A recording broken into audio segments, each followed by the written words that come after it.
ਕਿਸਾਨਾਂ ਦੇ ਵਿੱਚ ਸਾਡਾ ਜਿਹੜਾ ਸਿਸਟਮ ਹੈ ਜੁਡੀਸ਼ੀਅਲ ਸਿਸਟਮ ਉਹ ਬਹੁਤ ਸਲੋ ਹੈਗਾ ਤੇ ਸਜ਼ਾ ਦਿੰਦੇ ਵੀ ਤੇ ਗੁਨਾਹ ਮਾਫ ਕਰਦੇ ਇੰਨੀਆਂ ਧਰਾਵਾਂ ਇਹਦੇ ਵਿੱਚ ਕਿ ਬੰਦਾ ਸਾਰੀ ਉਮਰ ਲੰਘਾ ਦਿੰਦਾਗਾ। ਸਾਰੀਆਂ ਅਖਬਾਰਾਂ ਸਾਰੇ ਵਰਲਡ ਨੇ ਇਸ ਚੀਜ਼ ਨੂੰ ਦੇਖਿਆ, ਕੈਮਰੇ ਦੇ ਵਿੱਚ ਤਸਵੀਰਾਂ ਕੈਦ ਹੋਈਆਂ, ਪਰ ਲੇਕਿਨ ਜਿਸ ਹਿਸਾਬ ਦੇ ਨਾਲ ਉਹਨਾਂ ਨੇ ਕਾਨੂੰਨ ਨੂੰ ਮਧੋਲਣ ਦੀ ਕੋਸ਼ਿਸ਼ ਕੀਤੀ ਉਹ ਇੱਕ ਬੜਾ ਖਤਰਨਾਕ ਰੁਝਾਨ ਪੈਦਾ ਹੋਇਆ। ਵਿਰੋਧੀਆਂ ਨੇ ਵੀ ਬੜਾ ਜ਼ੋਰ ਲਾਇਆ ਪਰ ਟੈਨੀ ਉਸੇ ਟਸ ਦੇ ਮਸ ਨਹੀਂ ਹੋਏ ਤੇ ਨਾ ਬੀਜੇਪੀ ਨੇ ਕੋਈ ਇਹੋ ਜਿਹਾ ਐਕਸ਼ਨ ਲਿੱਤਾ। ਤੁਹਾਨੂੰ ਲੱਗਦਾ ਕਿ ਹੁਣ ਬੀਜੇਪੀ ਐਕਸ਼ਨ ਲਊਗੀ ਉਹਨਾਂ ਦੇ ਖਿਲਾਫ? ਲੈਣਾ ਚਾਹੀਦਾ ਜੀ ਹਰ ਹਾਲਤ ਦੇ ਵਿੱਚ, ਲੇਕਿਨ ਇਹ ਏਜੰਸੀਆਂ ਨੂੰ ਬੀਜੇਪੀ ਹੈ ਜਿਹੜੀ ਉਹ ਦੁਰਵਰਤੋਂ ਕਰ ਰਹੀ ਹੈਗੀ ਕਿ ਉਹਨਾਂ ਨੂੰ ਸ਼ਟ ਆਊਟ ਕਰ ਦਿੰਦੇ ਸਰਕਾਰ ਦੇ ਵਿੱਚੋਂ, ਲੇਕਿਨ ਇਹ ਕੁਝ ਨਹੀਂ ਹੋਇਆ ਬਲਕਿ ਦੋਸ਼ੀਆਂ ਨੂੰ ਬਚਾਉਣ ਦੀ ਜਿਹੜੀ ਹੈ ਉਹ ਹਰ ਕੋਸ਼ਿਸ਼ ਕੀਤੀ ਗਈ। ਇਸੇ ਕਰਕੇ ਕਿਸਾਨਾਂ ਨੂੰ ਬਾਰੋ-ਬਾਰੀ ਧਰਨੇ ਲਾਉਣੇ ਪਏ, ਮੁਜ਼ਾਹਰੇ ਕਰਨੇ ਪਏ, ਰੋਸ ਦਿਖਾਵੇ ਕਰਨੇ ਪਏ। ਹਰ ਇੱਕ ਸੰਸਥਾ ਦੇ ਵਿੱਚ ਕੁਛ ਨਾ ਕੁਛ ਮਾੜੇ ਲੋਕ ਹੁੰਦੇ ਨੇ ਜਿਹੜੇ ਸਿਰੇ ਤੇ ਪਹੁੰਚੇ ਹੋਏ ਕੰਮ ਨੂੰ ਆਪਣੇ ਕੁਛ ਖਾਸ ਬੈਨੀਫਿਟ ਦੇ ਲਈ ਰੋਲ ਦਿੰਦੇ ਨੇ। ਇਸ ਤੋਂ ਪਹਿਲਾਂ ਵੀ 84 ਦੇ ਵਿੱਚ ਜਦੋਂ ਚੰਡੀਗੜ੍ਹ ਦੇ ਵਿੱਚ ਗਵਰਨਰ ਹਾਊਸ ਘੇਰਿਆ, 90 ਦੇ ਵਿੱਚ ਘੇਰਿਆ ਤਾਂ ਲੋਕਾਂ ਨੇ ਪੂਰਾ ਸਾਥ ਦਿੱਤਾ, ਲੇਕਿਨ ਜਿਹੜੇ ਸਾਡੇ ਆਗੂ ਸੀ ਉਹ ਮੇਜ਼ ਤੇ ਜਾ ਕੇ ਗੱਲਬਾਤ ਦੇ ਵਿੱਚ ਫੇਲ ਹੁੰਦੇ ਰਹੇ।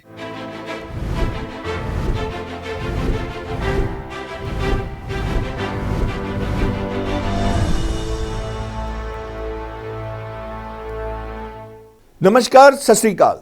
ਮੈਂ ਹਾਂ ਸੁਰਿੰਦਰ ਸਿੰਘ ਤੇ ਤੁਸੀਂ ਵੇਖ ਰਹੇ ਹੋ ਨਜ਼ਰੀਆ ਬਿਯੋਂਡ ਦਾ ਵੇ। ਤੇ ਜੀ ਹਾਂ, ਅੱਜ ਲਖੀਮਪੁਰ ਖੀਰੀ ਫਿਰ ਇੱਕ ਵਾਰ ਚਰਚਾ ਦੇ ਵਿੱਚ ਹੈ। ਚਰਚਾ ਦੀ ਵਜ੍ਹਾ ਵੀ ਕੀ ਹੈ? ਅਜੇ ਮਿਸ਼ਰਾ ਯਾਨੀ ਕਿ ਕੇਂਦਰੀ ਗ੍ਰਹਿ ਰਾਜ ਮੰਤਰੀ ਅਜੇ ਮਿਸ਼ਰਾ, ਟੈਨੀ ਦਾ ਪੁੱਤਰ ਆਸ਼ੀਸ਼ ਮਿਸ਼ਰਾ ਨੂੰ ਅਦਾਲਤ ਨੇ ਦੋਸ਼ੀ ਮੰਨਿਆ ਤੇ ਆਸ਼ੀਸ਼ ਮਿਸ਼ਰਾ ਦੇ ਨਾਲ 13 ਹੋਰ ਉਹਦੇ ਸਾਥੀਆਂ ਨੂੰ ਦੋਸ਼ੀ ਕਰਾਰ ਦਿੱਤਾ ਗਿਆ ਤੇ ਅਗਲੀ ਸੁਣਵਾਈ 16 ਤਰੀਕ ਨੂੰ ਹੋਏਗੀ, 16 ਦਸੰਬਰ ਨੂੰ ਹੋਏਗੀ। ਤੇ ਹੁਣ ਅੱਜ ਇਸੇ ਮੁੱਦੇ ਤੇ ਸਾਡੇ ਨਾਲ ਜੁੜਨਗੇ ਕਿਸਾਨ ਆਗੂ ਨਛੱਤਰ ਸਿੰਘ ਜੀ। ਆਓ ਉਹਨਾਂ ਦਾ ਪਹਿਲਾਂ ਸਵਾਗਤ ਕਰ ਲੈਂਦੇ ਹਾਂ। ਸਤਿ ਸ਼੍ਰੀ ਅਕਾਲ ਨਛੱਤਰ ਸਿੰਘ ਜੀ। ਸਤਿ ਸ਼੍ਰੀ ਅਕਾਲ ਜੀ। ਨਛੱਤਰ ਸਿੰਘ ਜੀ, ਪਹਿਲਾਂ ਦੱਸੋ ਵੀ ਅੱਜ ਵਾਲੇ ਲਖੀਮਪੁਰ ਖੀਰੀ ਫਿਰ ਇੱਕ ਵਾਰ ਚਰਚਾ 'ਚ ਪਹਿਲਾਂ ਬੜਾ ਜ਼ੋਰ ਵੀ ਲਾਇਆ, ਸਿੱਧੂ ਸਾਹਿਬ ਨੇ ਤਾਂ ਮੌਨ ਵਰਤ ਵੀ ਧਾਰਨ ਕਰ ਲਿਆ, ਕਿਸਾਨ ਵੀ ਉੱਥੇ ਲੱਗੇ ਰਹੇ, ਪਰ ਉਧਰੋਂ ਟੈਣੀ ਤਾਂ ਟਸ ਦੇ ਮਸ ਨਹੀਂ ਹੋਏ ਤੇ ਹਰ ਵਾਰ ਆਪਦੇ ਪੁੱਤਰ ਨੂੰ ਤਾਂ ਕਹਿੰਦੇ ਵੀ ਮੇਰਾ ਤਾਂ ਬੇਗੁਨਾਹ ਹੋਣਾ ਹੈ, ਤੇ ਪਰ ਅੱਜ ਕਹਾਣੀ ਕੁਝ ਹੋਰ ਨਿਕਲ ਆਈ ਹੈ। ਇਹ ਜੀ ਕਿਸਾਨਾਂ ਦੇ ਵਿੱਚ ਸਾਡਾ ਜਿਹੜਾ ਸਿਸਟਮ ਹੈ ਜੁਡੀਸ਼ੀਅਲ ਸਿਸਟਮ ਉਹ ਬਹੁਤ ਸਲੋ ਹੈਗਾ ਤੇ ਸਜ਼ਾ ਦਿੰਦੇ ਵੀ ਤੇ ਗੁਨਾਹ ਮਾਫ ਕਰਦੇ ਇੰਨੀਆਂ ਧਰਾਵਾਂ ਇਹਦੇ ਵਿੱਚ ਕਿ ਬੰਦਾ ਸਾਰੀ ਉਮਰ ਲੰਘਾ ਦਿੰਦਾਗਾ। ਇਹ ਬਿਲਕੁਲ ਸਾਹਮਣੇ ਸਪਸ਼ਟ 25 ਸਤੰਬਰ ਨੂੰ ਟੈਨੀ ਜੀ ਨੇ ਕਹਿ ਕੇ ਕਿ ਅਸੀਂ ਕੁਝ ਹੋਰ ਵੀ ਕਰਨ ਜਾਣਦੇ ਹਾਂ, ਪੂਰਾ ਵਿਗਾੜ ਕੇ ਪੂਰੀ ਪਲਾਨ ਦੇ ਨਾਲ ਕਿਸਾਨੀ ਅੰਦੋਲਨ ਨੂੰ ਕੁਚਲਣ ਵਾਸਤੇ ਇਹ ਕੰਮ ਕੀਤਾ ਗਿਆ। ਸਾਰੀਆਂ ਅਖਬਾਰਾਂ ਸਾਰੇ ਵਰਲਡ ਨੇ ਇਸ ਚੀਜ਼ ਨੂੰ ਦੇਖਿਆ, ਕੈਮਰੇ ਦੇ ਵਿੱਚ ਤਸਵੀਰਾਂ ਕੈਦ ਹੋਈਆਂ, ਪਰ ਲੇਕਿਨ ਜਿਸ ਹਿਸਾਬ ਦੇ ਨਾਲ ਉਹਨਾਂ ਨੇ ਕਾਨੂੰਨ ਨੂੰ ਮਧੋਲਣ ਦੀ ਕੋਸ਼ਿਸ਼ ਕੀਤੀ ਉਹ ਇੱਕ ਬੜਾ ਖਤਰਨਾਕ ਰੁਝਾਨ ਪੈਦਾ ਹੋਇਆ।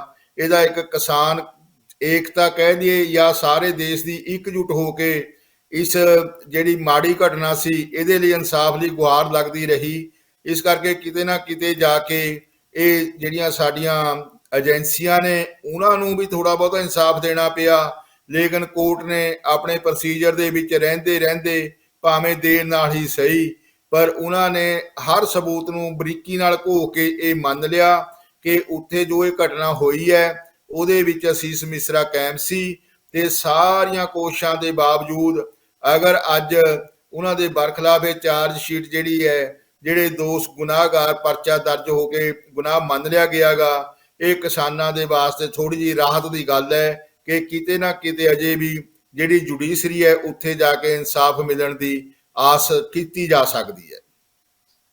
ਸਿੰਘ ਜੀ, ਇੱਕ ਪਾਸੇ ਚਲੋ ਟੈਨੀ ਆਸ਼ੀਸ਼ ਮਿਸ਼ਰਾ ਦੇ ਨਾਲ ਉਹਦੇ 13 ਹੋਰ ਸਾਥੀਆਂ ਤੇ ਅੱਜ ਆਰੋਪ ਤੈਅ ਹੋ ਗਏ ਕਿ ਹਾਂ ਉਹ ਵੀ ਉਹ ਦੋਸ਼ੀ ਕਰਾਰ ਦੇ ਦਿੱਤੇ ਗਏ ਨੇ, ਪਰ ਦੂਜੇ ਪਾਸੇ ਟੈਨੀ ਅਜੇ ਮਿਸ਼ਰਾ ਟੈਨੀ ਹਾਲੇ ਵੀ ਉਹਨਾਂ ਦੀ ਮੈਂ ਜਦੋਂ ਇੰਟਰੋਡਿਊਸ ਵੀ ਹੁਣ ਕੀਤਾ ਤਾਂ ਉਹ ਕੇਂਦਰੀ ਗ੍ਰਹਿ ਰਾਜ ਮੰਤਰੀ ਹਾਲੇ ਵੀ ਨੇ। ਤੁਹਾਨੂੰ ਲੱਗਦਾ ਹੈ ਕਿ ਵਾਕਈ ਉਹਨਾਂ ਨੂੰ ਆਪਦਾ ਅਹੁਦਾ ਹੁਣ ਛੱਡ ਦੇਣਾ ਚਾਹੀਦਾ ਕਿ ਬੀਜੇਪੀ ਇੱਥੇ ਮਤਲਬ ਉਸ ਤਰੀਕੇ ਨਾਲ ਸ਼ਾਇਦ ਹੁਣ ਇੱਥੇ ਵੀ ਕਹਿ ਦੂਗੀ ਨਹੀਂ, ਕਿਉਂਕਿ ਹੁਣ ਤੱਕ ਤੁਸੀਂ ਵੀ ਬੜਾ ਜ਼ੋਰ ਲਾਇਆ, ਵਿਰੋਧੀਆਂ ਨੇ ਵੀ ਬੜਾ ਜ਼ੋਰ ਲਾਇਆ, ਪਰ ਟੈਨੀ ਉਸੇ ਟਸ ਦੇ ਮਸ ਨਹੀਂ ਹੋਏ ਤੇ ਨਾ ਬੀਜੇਪੀ ਨੇ ਕੋਈ ਇਹੋ ਜਿਹਾ ਐਕਸ਼ਨ ਲਿੱਤਾ। ਤੁਹਾਨੂੰ ਲੱਗਦਾ ਕਿ ਹੁਣ ਬੀਜੇਪੀ ਐਕਸ਼ਨ ਲਊਗੀ ਉਹਨਾਂ ਦੇ ਖਿਲਾਫ? ਲੈਣਾ ਚਾਹੀਦਾ ਜੀ ਹਰ ਹਾਲਤ ਦੇ ਵਿੱਚ, ਲੇਕਿਨ ਇਹ ਏਜੰਸੀਆਂ ਨੂੰ ਬੀਜੇਪੀ ਹੈ ਜਿਹੜੀ ਉਹ ਦੁਰਵਰਤੋਂ ਕਰ ਰਹੀ ਹੈਗੀ, ਚਾਹੇ ਉਹ ਕਿਸਾਨੀ ਅੰਦੋਲਨ ਨੂੰ ਖਤਮ ਕਰਨ ਵਾਸਤੇ ਲਾ ਲਓ, ਚਾਹੇ ਦੇਸ਼ ਦੇ ਵਿੱਚ ਦੂਜੀ ਪਾਰਟੀਆਂ ਵਾਸਤੇ ਲਾ ਲਓ। ਬੜੀ ਜੈਲਸੀ ਦੇ ਨਾਲ ਔਰ ਬੜੀ ਬੇਸ਼ਰਮੀ ਦੇ ਨਾਲ ਮੈਂ ਇਹ ਕਹਾਂਗਾ ਕਿ ਸਾਰਾ ਵਾਤਾਵਰਨ ਹੋਇਆ। ਨਹੀਂ ਤਾਂ ਪਹਿਲਾਂ ਹੀ ਜਦੋਂ ਇੰਨੇ ਸਾਰੇ ਮੁਲਕ ਦੇ ਕਿਸਾਨਾਂ ਦੀ ਮੰਗ ਸੀਗੀ, ਅਜੈ ਮਿਸ਼ਰਾ ਜੀ ਨੂੰ ਆਪਣੇ ਆਪ ਹੀ ਅਸਤੀਫਾ ਦੇ ਦੇਣਾ ਚਾਹੀਦਾ ਸੀ। ਅਗਰ ਉਹਨਾਂ ਨੇ ਅਸਤੀਫਾ ਨਹੀਂ ਦਿਆ ਤਾਂ ਮੋਦੀ ਸਾਹਿਬ ਨੂੰ ਚਾਹੀਦਾ ਸੀ ਕਿ ਉਹਨਾਂ ਨੂੰ ਸ਼ਟ ਆਊਟ ਕਰ ਦਿੰਦੇ ਸਰਕਾਰ ਦੇ ਵਿੱਚੋਂ, ਲੇਕਿਨ ਇਹ ਕੁਝ ਨਹੀਂ ਹੋਇਆ, ਬਲਕਿ ਦੋਸ਼ੀਆਂ ਨੂੰ ਬਚਾਉਣ ਦੀ ਜਿਹੜੀ ਹੈ ਉਹ ਹਰ ਕੋਸ਼ਿਸ਼ ਕੀਤੀ ਗਈ।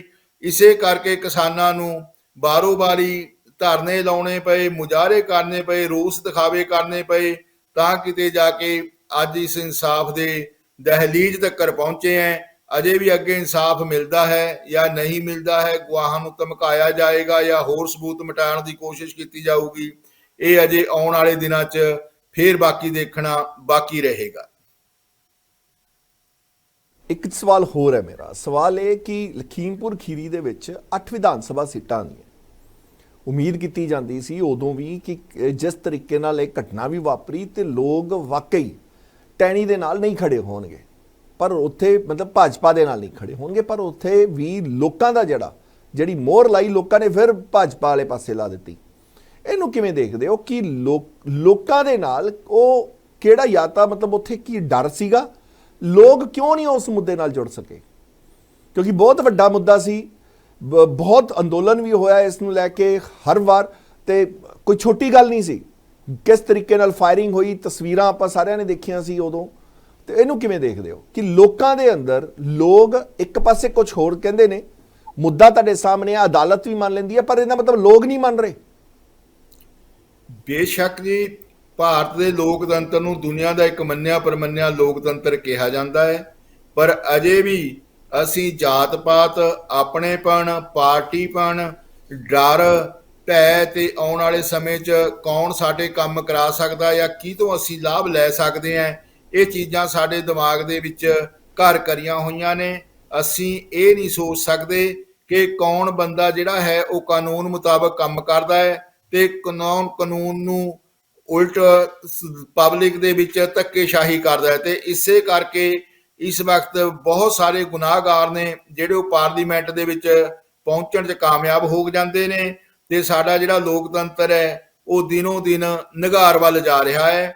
ਤੇ ਜਿਹੜੀ ਪਾਰਟੀ ਲੈਵਲ ਦੇ ਵਿੱਚ ਵੀ ਮਾੜੇ ਨੂੰ ਮਾੜਾ ਕਹਿਣ ਦੀ ਬਜਾਏ, ਸੱਚ ਬੋਲਣ ਦੀ ਬਜਾਏ, ਆਪਣੀ ਪਾਰਟੀ ਦੇ ਬੰਦੇ ਨੂੰ ਹਰ ਹਿੱਲਾ ਵਰਤ ਕੇ ਉਹਨੂੰ ਦੁੱਧ ਧੋਤਾ ਕਰਨ ਦੀ ਕੋਸ਼ਿਸ਼ ਕੀਤੀ ਜਾਂਦੀ ਹੈ। ਇਸੇ ਕਰਕੇ ਜਿਹੜਾ ਇਨਸਾਫ ਹੈ ਉਹ ਬਹੁਤ ਨਿਘਾਰ ਵੱਲ ਨੂੰ ਜਾ ਰਿਹਾ ਹੈ।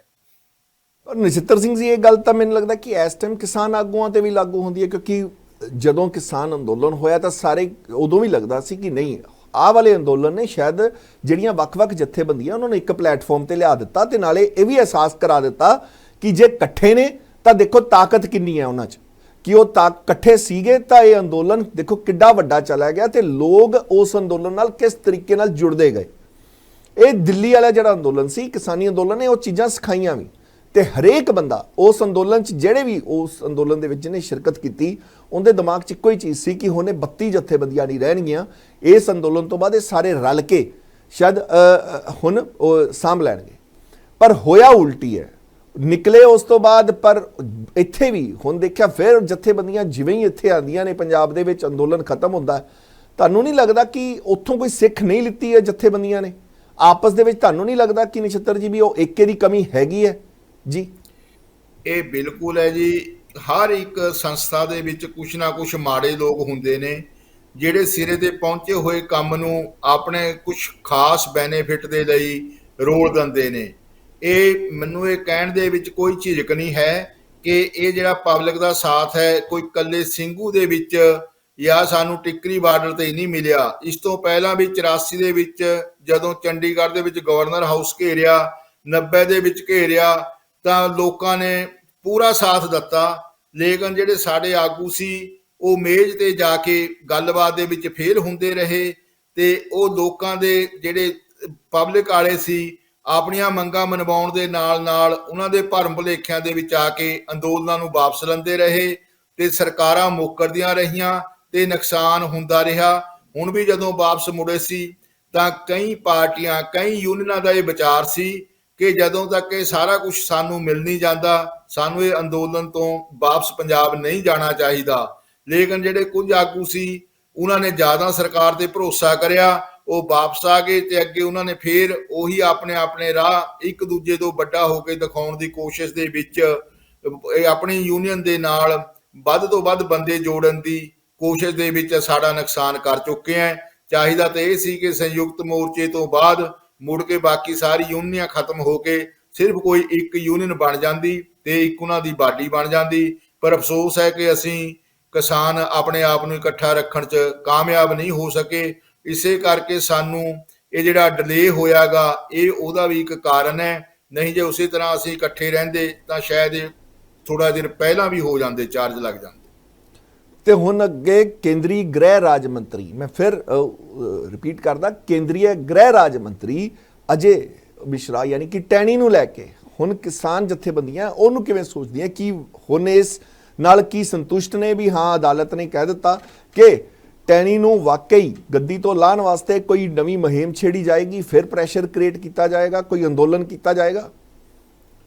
ਇਸ ਵੇਲੇ ਸਾਡਾ ਜਿਹੜਾ ਸਿਸਟਮ ਹੈ ਜੀ, ਉਹਦੇ ਵਿੱਚ ਇੱਕੋ ਇੱਕ ਢੰਗ ਸਟ੍ਰਾਈਕ ਕਰਨੀ, ਰਸਤਾ ਰੋਕਣਾ ਜਾਂ ਆਪਣੇ ਆਪ ਨੂੰ ਕਸ਼ਟ ਦੇਣਾ ਹੈ। ਲੇਕਿਨ ਪਬਲਿਕ ਦੇ ਵਿੱਚ ਕੋਈ ਇਸ ਤਰ੍ਹਾਂ ਦਾ ਕਾਨੂੰਨ ਨਹੀਂ ਕਿ ਉਹ ਗਲਤ ਬੰਦੇ ਨੂੰ ਅਗਰ ਉਹਨਾਂ ਤੋਂ ਚੁਣਿਆ ਗਿਆ ਉਹਨੂੰ ਖੁਦ ਵਾਪਸ ਬੁਲਾ ਸਕੇ ਜਾਂ ਸਰਕਾਰ ਨੂੰ ਕਿਸੇ ਵੀ ਪੁਆਇੰਟ ਤੇ ਜਾ ਕੇ ਉਹ ਘੇੜ ਸਕੇ। ਇੱਕ ਵਾਰੀ ਜਦੋਂ ਅਸੀਂ ਆਪਣਾ ਮਤ, ਆਪਣੀ ਵੋਟ ਦੇ ਕੇ, ਆਪਣੀ GPA, ਆਪਣੀ ਪਾਵਰ ਇਹਨਾਂ ਨੂੰ ਕਾਨੂੰਨ ਬਣਾਉਣ ਦੀ ਦੇ ਸਕਦੇ ਹਾਂ, ਉਸ ਤੋਂ ਬਾਅਦ ਅਸੀਂ ਬੇਬਸ ਹੋ ਜਾਂਦੇ ਹਾਂ। ਅਸੀਂ ਸਿਰਫ ਬੇਨਤੀ ਕਰਨ ਜੋਗੇ ਰਹਿ ਜਾਂਦੇ ਹਾਂ। ਉਹ ਬੇਨਤੀ ਕਿੰਨੀ ਦੇਰ ਬਾਅਦ ਮੰਨੀ ਜਾਂਦੀ ਹੈ ਜਾਂ ਕਦੋਂ ਮੰਨੀ ਜਾਂਦੀ ਹੈ, ਇਹ ਡਿਪੈਂਡ ਕਰਦਾ ਜਿਹੜੇ ਬੰਦੇ ਸਾਤੋਂ ਪਾਵਰ ਦੇ ਕੇ ਪਾਵਰ ਦਾ ਇਸਤੇਮਾਲ ਕਰਦੇ ਨੇ। ਲੇਕਿਨ ਸਿਰਫ 2024 ਦੀਆਂ ਵੋਟਾਂ ਵੀ ਆਉਣ ਵਾਲੀਆਂ ਨੇ। ਇਹ ਜਦੋਂ ਵੋਟਾਂ ਦਾ ਧਿਆਨ ਆਉਂਦਾ ਉਦੋਂ ਥੋੜਾ ਬਹੁਤਾ ਪਬਲਿਕ ਦੀ ਪਰਵਾਹ ਕਰਦੇ ਆ, ਅਦਰਵਾਈਜ਼ ਇਹ ਵੋਟਾਂ ਲੈਣ ਤੋਂ ਬਾਅਦ ਦਰਕਿਨਾਰ ਕਰ ਦਿੰਦੇ ਆ। ਪਰ ਅਸੀਂ ਆਪਣਾ ਸੰਘਰਸ਼ ਦਾ ਜੋ ਇਸ ਵੇਲੇ ਵਧੀਆ ਤੋਂ ਵਧੀਆ ਰਸਤਾ ਹੈ, ਰਾਹ ਰੋਕਣੇ, ਸਟ੍ਰਾਈਕ ਕਰਨੀ, ਧਰਨਾ ਲਾਉਣਾ, ਜਾਂ ਜੇ ਨਹੀਂ ਉਹ ਕੁਝ ਹੋਏਗਾ ਤਾਂ ਦਿੱਲੀ ਧਰਨਾ ਲਾਉਣ ਤੋਂ ਵੀ ਸੰਕੋਚ ਨਹੀਂ ਕਰਾਂਗੇ। ਇਹ ਅਸੀਂ ਟਾਈਮ ਦੇ ਨਾਲ ਸਾਡੀ ਜਿਹੜੇ ਜਥੇਬੰਦੀਆਂ ਦੇ ਆਗੂ ਨੇ ਉਹ ਮਿਲ ਬੈਠ ਕੇ ਅੱਗੇ ਜਿਵੇਂ ਜਿਵੇਂ ਵਿਚਾਰ ਕਰਨਗੇ ਉਦੋਂ ਅਸੀਂ ਆਪਣਾ ਉਸ ਹਿਸਾਬ ਦੇ ਨਾਲ ਇਸ ਸੰਘਰਸ਼ ਨੂੰ ਅੱਗੇ ਤੋਰਾਂਗੇ। ਲੇਕਿਨ ਜਦੋਂ ਤੱਕ ਅਸੀਂ ਅਜੈ ਮਿਸ਼ਰਾ ਜੀ ਨੂੰ ਗੱਦੀ ਤੋਂ ਨਹੀਂ ਲਾਹ ਦਿੰਦੇ ਜਾਂ ਮੋਦੀ ਸਾਹਿਬ ਨੂੰ ਉਹਨਾਂ ਨੂੰ ਸਰਕਾਰ ਤੋਂ ਬਾਹਰ ਕੱਢਣ ਲਈ ਮਜਬੂਰ ਨਹੀਂ ਕਰ ਦਿੰਦੇ, ਉਦੋਂ ਤੱਕ ਅਸੀਂ ਟਿੱਕੇ ਨਹੀਂ ਬੈਠਾਂਗੇ। ਅਸੀਂ ਇਹ ਸੰਘਰਸ਼ ਜਾਰੀ ਰੱਖਾਂਗੇ। ਨਛੱਤਰ ਜੀ, ਇੱਕ ਚੀਜ਼ ਵੈਸਟ ਬੰਗਾਲ ਯਾਨੀ ਕਿ ਪੱਛਮ ਬੰਗਾਲ ਦੇ ਜਦੋਂ ਚੁਣਾਵ ਹੁੰਦੇ ਨੇ, ਵਿਧਾਨ ਸਭਾ ਚੋਣਾਂ ਦੇ ਵਿੱਚ, ਕਿਸਾਨ ਇੱਥੋਂ ਉੱਥੇ ਭਾਜਪਾ ਦੇ ਖਿਲਾਫ ਪ੍ਰਚਾਰ ਕਰਨ ਲਈ ਪਹੁੰਚ ਜਾਂਦੇ ਨੇ। ਤੁਹਾਨੂੰ ਵੀ ਧਿਆਨ ਹੋਣਾ, ਇੱਥੋਂ ਪੂਰੀ ਟੀਮ ਜਾਂਦੀ ਹੈ, ਕਿਸ ਤਰੀਕੇ ਨਾਲ ਪ੍ਰਚਾਰ ਕੀਤਾ ਜਾਂਦਾ ਹੈ। ਤੇ ਹੁਣੇ ਹੀ ਮੈਂ ਗੁਜਰਾਤ ਤੇ ਹਿਮਾਚਲ ਦੇ ਚੋਣ ਹੋ ਕੇ ਹਟੇ ਨੇ, ਉੱਥੇ ਕਿਸਾਨ ਆਗੂਆਂ ਵੱਲੋਂ ਕੋਈ ਵੀ ਇਹੋ ਜਿਹਾ ਉਪਰਾਲਾ ਨਹੀਂ ਕੀਤਾ ਗਿਆ। ਹੁਣ ਉੱਥੇ ਕੀ ਮੰਨ ਲਿਆ ਜਾਏ? ਕਿ ਇਹ ਮੰਨ ਲਿਆ ਜਾਏ ਕਿ ਭਾਜਪਾ ਨੂੰ ਲੈ ਕੇ ਹੁਣ ਕਿ ਕਿਸਾਨ ਆਗੂ, ਕਿ ਕਿਸਾਨ ਜਥੇਬੰਦੀਆਂ ਨਰਮ ਪੈ ਗਈਆਂ ਨੇ, ਕਿ ਉਹਨਾਂ ਨੇ ਮੰਨ ਲਿਆ ਵੀ ਹਾਂ ਹੁਣ ਬਸ ਇੰਨਾ ਕੀ ਬਹੁਤ ਹੈ? ਕਿਉਂਕਿ ਹਿਮਾਚਲ ਤਾਂ ਸਗੋਂ ਜੇ ਆਪਾਂ ਵੈਸੇ ਡਿਸਟੈਂਸ ਵਾਈਜ਼ ਵੀ ਲਾਈਏ, ਹਿਮਾਚਲ ਤਾਂ ਬਿਲਕੁਲ ਨਾਲ ਪਿਆ ਸੀ ਪੰਜਾਬ ਦੇ, ਕੋਈ ਜਾਣਾ ਇੰਨਾ ਔਖਾ ਵੀ ਨਹੀਂ ਸੀ। ਜੇ ਉੱਥੇ ਬੰਗਾਲ ਦੇ ਵਿੱਚ ਜਾ ਕੇ ਕਿਸ ਤਰੀਕੇ ਨਾਲ ਉਹ ਰੈਲੀ ਵੀ ਕੱਢੀ ਜਾਂਦੀ ਹੈ, ਸਾਰਾ ਕੁਝ ਇਹਦਾ ਪ੍ਰਭਾਵ ਵੀ ਪਿਆ ਉੱਥੇ, ਵਾਕਈ ਬਹੁਤ ਵਾਧਾ ਵੀ ਹੋਇਆ ਤ੍ਰਿਣਮੂਲ ਕਾਂਗਰਸ ਨੂੰ ਉਸਦਾ। ਤੇ ਉਸ ਤੋਂ ਬਾਅਦ ਇੱਕਦਮ ਚੁੱਪ ਕਰਕੇ ਬੈਠ ਜਾਣਾ, ਉਹਦਾ ਵਜ੍ਹਾ ਇਹੀ ਹੈ ਕਿ ਆਪਸੀ ਫੁੱਟ ਹੈ ਕਿ ਉੱਥੇ ਜਾ ਨਹੀਂ, ਮਤਲਬ ਇੱਕ ਪਲੇਟਫਾਰਮ ਤੇ ਹੀ ਨਹੀਂ ਇਕੱਠੇ ਹੋ ਰਹੇ ਹੁਣ ਤੁਸੀਂ। ਜਦੋਂ ਇਹ ਕਿਸਾਨ ਯੂਨੀਅਨ ਬਣੀ 1971 ਦੇ ਵਿੱਚ ਜੀ, ਜਿਹੜੀ ਇਹ ਸਾਡੀ ਪ੍ਰੀਐਂਬਲ ਲਿਖੀ ਗਈ ਹੈ, ਉਹਦੇ ਵਿੱਚ ਇਹ ਲਿਖਿਆ ਗਿਆ ਕਿ ਅਸੀਂ ਪਬਲਿਕ ਨੂੰ, ਆਪਣੇ ਕਿਸਾਨਾਂ ਨੂੰ ਸਮਾਜਿਕ, ਰਾਜਨੀਤਿਕ, ਧਾਰਮਿਕ, ਸੱਭਿਆਚਾਰਕ ਇਨਸਾਫ ਲੈ ਕੇ ਦੇਵਾਂਗੇ, ਨਾ ਕਿ ਅਸੀਂ ਆਪ ਇਨਸਾਫ ਕਰਾਂਗੇ। ਅਸੀਂ ਜਦੋਂ ਕਿਤੇ ਵੀ ਕੋਈ ਵੀ ਇਸ ਤਰ੍ਹਾਂ ਦੀ ਘਟਨਾ ਹੁੰਦੀ ਹੈ ਤਾਂ ਅਸੀਂ ਉਹਦੇ ਵਿੱਚ ਹਾਂ ਦਾ ਨਾਰਾ ਮਾਰਦੇ ਹਾਂ, ਆਪ ਅਸੀਂ ਸਿੱਧਾ ਹਿੱਸਾ ਨਹੀਂ ਲੈਂਦੇ। ਜਿਸ ਵੇਲੇ ਅਸੀਂ ਪੱਛਮੀ ਬੰਗਾਲ ਦੇ ਵਿੱਚ ਗਏ, ਉਸ ਵਕਤ ਤੇ ਜਿਹੜੇ ਕਾਨੂੰਨ ਸੀ ਉਹ ਵਾਪਸ ਨਹੀਂ ਸੀ ਹੋਏ। ਤੇ ਉਸ ਵੇਲੇ ਜਿਹੜਾ ਸਾਡਾ ਜੋਸ਼ ਸੀ ਜਾਂ ਸਾਡਾ ਰੋਸ ਸੀ ਉਹ ਸਰਕਾਰ ਨੂੰ ਹਰ ਥਾਂ ਤੋਂ ਘੇਰ ਕੇ ਮਜਬੂਰ ਕਰਨਾ ਸੀ। ਲੇਕਿਨ ਉਹ ਕਾਨੂੰਨ ਜਦੋਂ ਵਾਪਸ ਹੋ ਗਏ, ਉਹ ਜਿੱਤ ਹੋ ਗਈ, ਤਾਂ ਅਸੀਂ ਰਾਜਨੀਤਿਕ ਜਿਹੜੀ ਤੋਰ ਸੀ ਉਹ ਛੱਡ ਕੇ ਗੈਰ ਰਾਜਨੀਤਿਕ ਇੱਕ ਪ੍ਰੈਸ਼ਰ ਗਰੁੱਪ ਦੇ ਵਾਂਗੂ ਦੁਬਾਰਾ ਕੰਮ ਕਰਨਾ ਸ਼ੁਰੂ ਕਰ ਦਿੱਤਾ ਹੈ। ਇਹੀ ਕਾਰਨ ਹੈ ਕਿ ਅਸੀਂ ਉਸ ਤੋਂ ਬਾਅਦ ਇਲੈਕਸ਼ਨ ਦੇ ਵਿੱਚ, ਬਲਕਿ ਸਾਡੀਆਂ ਬਹੁਤ ਸਾਰੀ ਜਥੇਬੰਦੀਆਂ ਨੇ ਇਲੈਕਸ਼ਨ ਤੋਂ ਪੰਜਾਬ ਦੇ ਵਿੱਚ ਵੀ ਨਿਰਲੇਪ ਰਹੀਆਂ ਗਈਆਂ ਤੇ ਸਿਰਫ ਇੱਕ ਪ੍ਰੈਸ਼ਰ ਗਰੁੱਪ ਦੇ ਤੌਰ ਤੇ ਹੀ ਕੰਮ ਕਰਦੀਆਂ ਨੇ। ਪਰ ਨਛੱਤਰ ਜੀ, ਇਹ ਇੱਕ ਚੀਜ਼ ਇਹ ਵੀ ਮੰਨਣੀ ਪਏਗੀ, ਨਛੱਤਰ ਜੀ, ਇਹ ਵੀ ਇੱਕ ਚੀਜ਼ ਮੰਨਣੀ ਪਏਗੀ ਕਿ ਬਿਲਕੁਲ ਗੱਲ ਤੁਹਾਡੀ ਵਾਜਬ ਹੈ, ਪ੍ਰੈਸ਼ਰ ਦੇ ਰੂਪ 'ਚ ਕੰਮ ਕਰਨੀਆਂ ਪੈਂਦੀਆਂ ਨੇ। ਪਰ ਹੁਣ ਚਾਹੇ ਸੂਬਾ ਸਰਕਾਰ ਹੈ ਤੇ ਚਾਹੇ ਕੇਂਦਰ ਸਰਕਾਰ ਹੈ, ਸੂਬਾ ਸਰਕਾਰ ਨੂੰ ਵੀ ਨਹੀਂ ਪਤਾ ਕਿ ਮੈਂ ਕਿਹੜੇ ਕਿਸਾਨ ਆਗੂ ਨਾਲ ਗੱਲ ਕਰਾਂ, ਯਾਨੀ ਕਿ ਕਿਹੜਾ ਇੱਕ ਜਿਹੜਾ ਕਿਸਾਨਾਂ ਦੀ ਮੁੱਦੇ ਦੀ ਗੱਲ ਕਰੇਗਾ ਤੇ ਮੈਂ ਉਹਦੇ ਨਾਲ ਗੱਲ ਕਰਾਂ। ਹਾਂ, ਉਹਦੀ ਹਾਮੀ ਸਾਰੀਆਂ ਜਥੇਬੰਦੀਆਂ ਮੰਨ ਲੈਣਗੀਆਂ ਕਿਉਂਕਿ ਮੁੱਦੇ ਤਾਂ ਸਾਰਿਆਂ ਦੇ ਸਾਂਝੇ ਨੇ। ਹਾਲੇ ਤੱਕ ਤਾਂ ਭਗਵੰਤ ਮਾਨ ਜੀ ਨੂੰ ਵੀ ਨਹੀਂ ਪਤਾ ਕਿ ਮੈਂ ਕਿਹੜੇ ਕਿਸਾਨ ਆਗੂ ਦੇ ਨਾਲ ਬੈਠਣਾ ਹੈ। ਮੈਂ ਉਗਰਾਹਾ ਜੀ ਨਾਲ ਬੈਠਾਂ, ਕਿ ਮੈਂ ਡੱਲੇਵਾਲ ਜੀ ਨਾਲ ਬੈਠਾਂ, ਕਿ ਮੈਂ ਰਾਜੇਵਾਲ ਜੀ ਨਾਲ ਬੈਠਾਂ। ਉਹੀ ਕੇਂਦਰ ਸਰਕਾਰ ਹੈ। ਕਿਤੇ ਨਾ ਕਿਤੇ ਇੱਥੇ ਬਹੁਤ ਵੱਡਾ ਗੈਪ ਨਹੀਂ ਹੈ। ਜਿਹੜੀਆਂ ਸਾਡੀਆਂ ਡਿਮਾਂਡਸ ਨੇ ਜੀ ਉਹ ਤਕਰੀਬਨ ਸਾਰੀ ਯੂਨੀਅਨਾਂ ਦੀਆਂ ਇੱਕ ਬਰਾਬਰ ਹੀ ਹੁੰਦੀਆਂ ਨੇ, ਲੇਕਿਨ ਉਹਨਾਂ ਨੂੰ ਲਾਗੂ ਕਰਾਉਣ ਦਾ ਆਪਣਾ ਆਪਣਾ ਸਿਧਾਂਤ ਹੈ।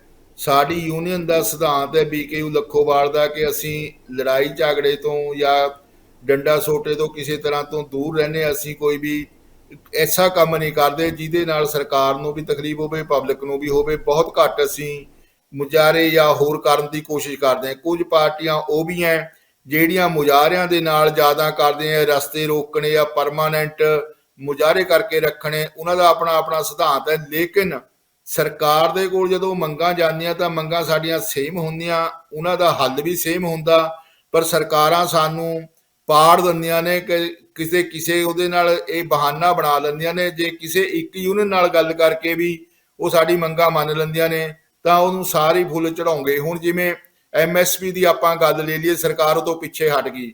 ਕੋਈ ਵੀ ਯੂਨੀਅਨ ਸਾਡੀ ਇਹ ਨਹੀਂ ਚਾਹੁੰਦੀ ਕਿ MSP ਦੀ ਗਰੰਟੀ ਨਹੀਂ ਹੋਣੀ ਚਾਹੀਦੀ, ਪਰ ਇਹ ਸਰਕਾਰ ਨੂੰ ਇੱਕ ਬਹਾਨਾ ਹੈ ਕਿ ਅਸੀਂ ਕਿਹਦੇ ਨਾਲ ਗੱਲ ਕਰੀਏ ਜਾਂ ਕਿਹਦੇ ਨਾਲ ਯੂਨੀਅਨਾਂ ਪੱਟੀਆਂ ਹੋਈਆਂ ਨੇ, ਇਹ ਬਹਾਨਾ ਹੈ। ਲੇਕਿਨ ਸਾਡੀ ਡਿਮਾਂਡ ਵੀ ਇੱਕੋ ਹੁੰਦੀ ਹੈ, ਅਸੀਂ ਹੱਲ ਵੀ ਇੱਕੋ ਚਾਹੁੰਦੇ ਹਾਂ। ਲੇਕਿਨ ਆਪਣੇ ਆਪਣੇ ਜਿਹੜੀ ਯੂਨੀਅਨ ਹੈ ਉਹਦੇ ਕੁਝ ਕਾਇਦੇ ਕਾਨੂੰਨ ਹੁੰਦੇ ਨੇ, ਕੁਝ ਢੰਗ ਤਰੀਕੇ ਨੇ। ਉਸ ਸਾਨੂੰ ਆਪਣਾ ਜਿਹੜਾ ਸਾਡਾ ਯੂਨੀਅਨ ਦਾ ਸੰਵਿਧਾਨ ਹੁੰਦਾ ਉਹਦੇ ਵਿੱਚ ਰਹਿ ਕੇ ਉਹ ਚੀਜ਼ਾਂ ਕਰਨੀਆਂ ਹੁੰਦੀਆਂ ਨੇ। ਥੋੜੇ ਬਹੁਤੇ ਬਖਰੇਵੇਂ ਜ਼ਰੂਰ ਹੁੰਦੇ ਨੇ, ਬੜੇ ਛੋਟੇ ਛੋਟੇ, ਪਰ ਮੇਨ ਮੰਗਾਂ ਜਿਹੜੀਆਂ ਨੇ ਉਹਨਾਂ ਤੇ ਅਸੀਂ ਸਾਰੇ ਇੱਕ ਮਤ ਹੁੰਦੇ ਹਾਂ। ਬਿਲਕੁਲ ਨਛੱਤਰ ਸਿੰਘ ਜੀ, ਤੁਸੀਂ ਅੱਜ ਇਸ ਮੁੱਦੇ ਤੇ ਸਾਡੇ ਨਾਲ ਜੁੜੇ, ਤੁਹਾਡਾ ਬਹੁਤ ਬਹੁਤ ਧੰਨਵਾਦ। ਉਮੀਦ ਕਰਦੇ ਹਾਂ ਕਿ ਅੱਗੇ ਵੀ ਹੋਰ ਕਿਸਾਨੀ ਨੂੰ ਲੈ ਕੇ ਕੋਈ ਮੁੱਦਾ ਹੋਏਗਾ ਤਾਂ ਤੁਹਾਡੇ ਨਾਲ ਫਿਰ ਅਸੀਂ ਉਸ ਤੇ ਚਰਚਾ ਕਰਦੇ ਰਹਾਂਗੇ। ਬਹੁਤ ਬਹੁਤ ਧੰਨਵਾਦ। ਸਤਿ ਸ਼੍ਰੀ ਅਕਾਲ। Thank you. ਇਹ ਸੀ ਅੱਜ ਦਾ ਨਜ਼ਰੀਆ। ਕੱਲ ਫਿਰ ਮਿਲਾਂਗੇ ਕਿਸੇ ਹੋਰ ਖਬਰ ਤੇ ਨਜ਼ਰ ਲੈ ਕੇ, ਨਜ਼ਰੀਆ ਬਿਯੋਂਡ ਦਾ ਵਿੱਚ। ਤਦ ਤੱਕ ਦੋ ਮੈਨੂੰ ਇਜਾਜ਼ਤ। ਸਤਿ ਸ਼੍ਰੀ ਅਕਾਲ।